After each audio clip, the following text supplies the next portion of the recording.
Today I'm replacing the motor mounts on a 2012 Audi A6 or A7 with a 3-liter supercharged engine. Just giving you a quick overview of how this goes. This is how I do it. I'm sure there's a lot of different ways of doing it. I just get a board that spreads the load real big here on the oil pan, and I undo the bolts for the motor mount. Obviously these two side bolts and these two here, and then pull this front of the wheel well liner. And then you can get to this bolt here, this bolt here, pull the oil cooler out of the way for the driver's side mount, and then you can go right through this hole and get to the last bolt. All I've been doing is pretty much pulling this harness bracket that goes right here out of the way, pulling these bolts here to get the bracket out, and then that one last bolt and sneaking it out.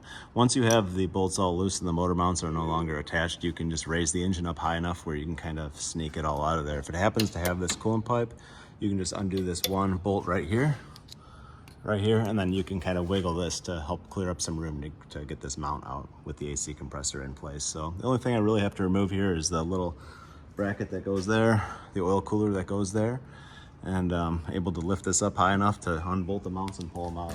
This is what the old ones looked like. Completely separated, very harsh vibration. Here, I can actually just grab this right out of here.